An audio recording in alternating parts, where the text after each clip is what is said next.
നമസ്കാരം സുഹൃത്തുക്കളെ, കഴിഞ്ഞ ദിവസം പ്രഖ്യാപിച്ച ദേശീയ സിനിമാ അവാർഡിൽ നടൻ മമ്മൂട്ടിയുടെ ഒരു സിനിമ പോലും മത്സരരംഗത്ത് ഉണ്ടായിരുന്നില്ല എന്ന് സംവിധായകനും ദേശീയ അവാർഡ് ജൂറി അംഗവുമായ NB പത്മകുമാർ.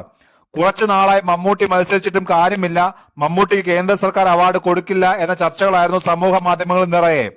കഴിഞ്ഞ ദിവസം പുരസ്കാരങ്ങൾ പ്രഖ്യാപിച്ചപ്പോൾ മികച്ച നടനുള്ള പുരസ്കാരം മമ്മൂട്ടിക്ക് കിട്ടിയില്ല.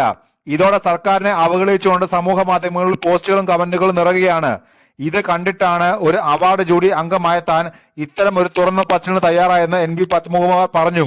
2022 ഇറങ്ങിയ നൻപകൽ നേരത്തെ മയക്കം മമ്മൂട്ടിയുടെ ഏറ്റവും മികച്ച സിനിമകളിൽ ഒന്നായിരുന്നു. നൻപകൽ പോയിട്ട് മമ്മൂട്ടിയുടെ ഒരു സിനിമ പോലും മത്സരരംഗത്ത് ഉണ്ടായിരുന്നില്ല എന്നും മമ്മൂട്ടിയുടെ സിനിമകൾ ദേശീയ പുരസ്കാര മത്സരത്തിന് അയക്കാതിരുന്നത് ആരുടെ ബുദ്ധിയാണെന്ന് കണ്ടെത്തണമെന്നും NB പത്മകുമാർ ഒരു ഓൺലൈൻ മാധ്യമത്തിനോട് പറഞ്ഞു. കുറച്ചു മുമ്പ് 2022 ദേശീയ അവാർഡ് പ്രഖ്യാപിച്ചു. കുറച്ചു നാളായിട്ട് നമ്മൾ